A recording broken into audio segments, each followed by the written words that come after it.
Inxile Entertainment released Wasteland 3 only a couple of months ago, and it was great. I had a lot of fun with it, and it had to be the best Microsoft-backed project in quite a while. Despite Wasteland 3 being very new, we may have actually gotten some new info on Inxile's next project, and it sounds like it's going to be a spiritual successor to Arcanum of Steamworks and Magic Obscura. If that's the case, I'm extremely excited, so let's jump in. Hi, Stelden here.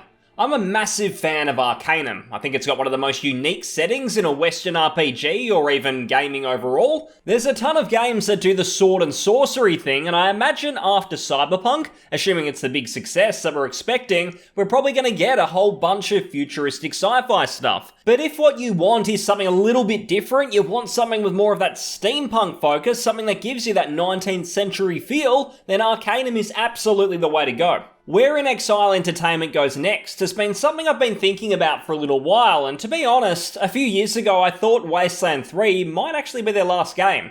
At that time I'd seen some pretty average stuff from them in the form of Torment, Tides of Numenera, along with Bard's Tale 4, and I really just wasn't too sure how they were going to recover from there. I think when you specialise in a niche genre, which the CRPG certainly is, mediocre titles can kill you. This isn't the AAA industry where you've got a zillion marketing campaigns going on. You need a really good product, a really good game to make a dent in the indie market. And I just don't think Inxile were really delivering that. They were making, at best, serviceable games. Aside from Wasteland 2, but I mean that was years ago and it is a fun game, but it's just been too long since then. Wasteland 3 though, at least for me, it put them back on the map. And I'm really keen on the DLC that is apparently going to be coming for that game, and since then, I've been looking forward to hearing what they'll be doing next, and we might have actually gotten some clues, because according to the forum where you get banned for having the wrong opinion, that being Reset Era of course, some of the key staff in Inxile have a ton of steampunk images circling their Pinterest accounts. Now I've got no interest in Pinterest, that sounded weird, but given the amount of pictures circulating and the fact that Inxile have confirmed they're working on at least a couple of projects, I do think that this has some credibility. The guys in question who have been sharing these images or uploading them, Jason Anderson and Chad Moore, they actually worked on Arcanum all those years ago, and all of these images, they've got a very similar vibe to that game. Now, both of these guys, they're senior members of Inxile now, and they might have put forward the ideas of a spiritual successor to Arcanum. That may be what all this is about. Now, all of that on its own, I would say, yeah, look, I mean, that could be the case, that could be what they're working on, but I probably wouldn't think too much of it. However, according to Chad Moore's LinkedIn profile, he's a game director in Inxile by the way, that's his job title, he's updated his page with a bunch of brand new info, and I do think that it supports what we're talking about. So Chad seems to have edited his LinkedIn quite a few times in recent past, because according to this article, he had all of this information that kind of gave away the next project he was working on. But if we jump on his LinkedIn, you can see it's all quite simple now, so maybe he got like a tap on the shoulder, someone said, hey mate, you're kind of giving a bit too much away about our next project, can you cut that all out, can you just make it nice and generic? And you can see here, I've just recently joined Inxile Studios with the rest of the Microsoft family, we're working on great RPGs, stay tuned. So very simple. But as we can see here, he was quite revealing in what he originally had said. And starting off, he's collaborated to develop compelling story and lore in a unique fantasy steampunk setting. So that sounds very Arcanum to me. I'm very glad to hear it's quite story focused. There's a lot of lore. They're putting a lot of work into the actual setting and the history behind it. That to me is really important. When you're bringing in a unique setting, you want it to be a little bit more than just fluff. Something that's eye-catching. You want it to be interesting if you dive deep into it. You want it to be really gripping, not just for people kind of passing through, going, oh, it looks good, I'll pick up that game, looks really cool, but the people who dive in, they're doing like Wikipedia entries, they're doing their own wikis, all of that. You want it to be interesting for them as well. So I'm glad to see they're putting in some effort to the story from the sounds. Developed origin stories, quest lines, and rich dialogue for memorable NPCs and followers. Now, all of that absolutely incredibly important for the Arcanum experience. I was actually listening to Tim Cain, one of the creators of Arcanum. He did like a speech for game design, and something he said, and I hope they include stuff like this in this potential sequel or spiritual successor.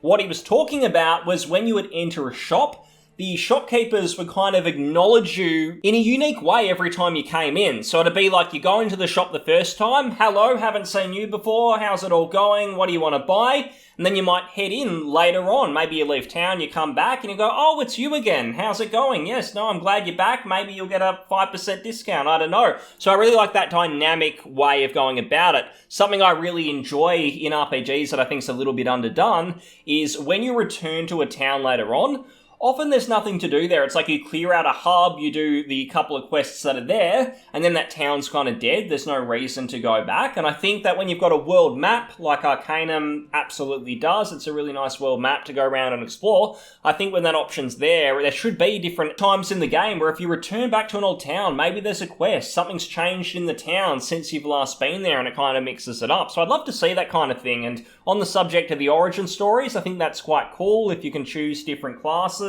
different backgrounds, different histories, to have a different starting experience would be really cool. And then they just talk a little bit more about the generic game design stuff. So the absolutely crucial part to this is that it's almost confirmed as a steampunk setting. I mean, if he's going to the effort of changing his LinkedIn after the fact, I don't think he's just putting in anything there for the sake of it. He's sort of thought about it and gone, right, we might change this until Microsoft gives us permission to actually announce this game. So that's what's happened. In terms of the actual images and where this kind of started with Pinterest, as you can see, there is a lot of awesome looking stuff here, and if you're a bit of an arty kind of person, if you like the steampunk history and all that, this is going to be a bit of a wet dream for you. You can see even the blimp, like the start of Arcanum, you're in a blimp and it blows up, you end up on the ground somewhere in the middle of nowhere. That is literally the start of that game. You can see a lot of these towns and villages, they look quite comparable to what they were trying to do with Arcanum back in the day. Back then, graphics were a little bit limited, but I imagine this is what they'd kind of imagine in their heads when they were trying to create the game. You can see all this machinery. We know that with steampunk, I admit I'm not like a massive buff of it. I love Arcanum, I haven't really dived in beyond that, but I do know that the machinery side of it is really the big draw. It's kind of where the whole steampunk side of things kind of comes from. And then you've got all of the weapons here as well, so you've got the rifles, you've got the handguns, and I hope it's a little bit like the original Arcanum, where they have the option of doing it real-time with pause, or do it turn-based, so you get those two options there. And the original game didn't really do those combat options justice, if we're being honest. Like, it was the only real flaw to me of the game. But if Inxile can pull it off, they've obviously already nailed turn-based combat, I would say, and if they can do the real-time option also, that'd be really cool. I hope that you're allowed to kind of mix and match with your weapons like the original Arcanum. There were so many different combat options you could explore. It wasn't just shooting. You could use technology, or you could go for a more fantasy-like option. It really allowed you to mix and match. So I'd say the customization option was really cool. And you've also got all of your gadgets, everything here.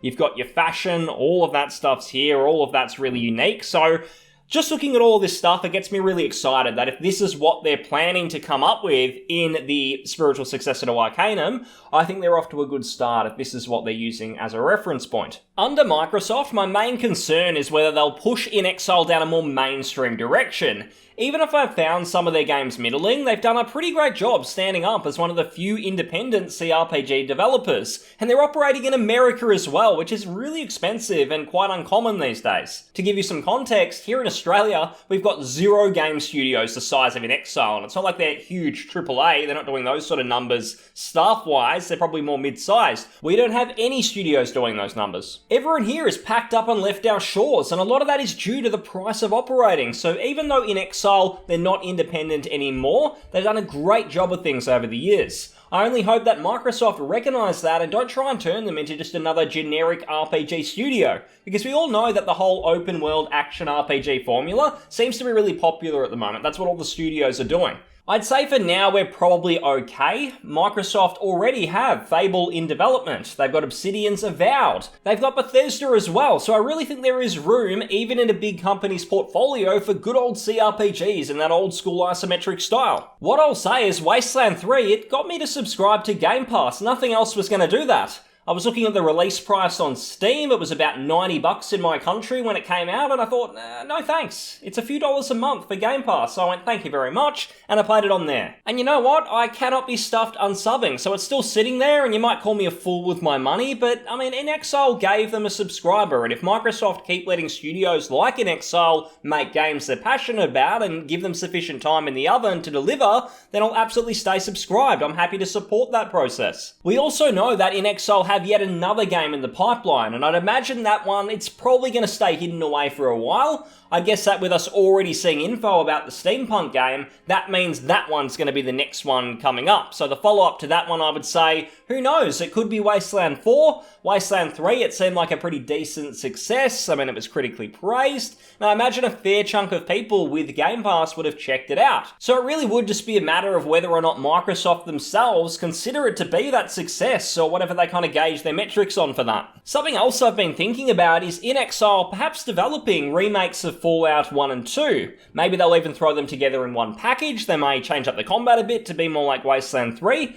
And to me, that would be pretty cool. It'd be decent. Bethesda have spent years pretending the originals don't even exist. They wanted you to really think that Fallout 3 was basically the first Fallout ever. And I mean, come on guys, the name kind of gives it away. Whether that will happen, I suppose we're going to find out when Microsoft's acquisition of Bethesda is complete, but for now, an Arcanum spiritual successor is something that I'm all for. The original doesn't get the attention it deserves, and I'll tell you what, if you've heard about it and you've just never played it, give it a go. It's amazing, at least the quests and the characters and kind of just the general gameplay, that's all really, really fun. The combat's not for everyone, it's probably the only part of the game that kind of falls short, but the atmosphere, the music, the setting, all really fantastic, and if this new game from Inxile can be anything close, I'm going to be really happy. So if all these rumours are correct, this is what we're getting. It's a thumbs up from me, and I can't wait. Hope you enjoyed the video, and if you did, please comment, like, and subscribe. I'll see you on the next one. Thanks very much, and bye-bye.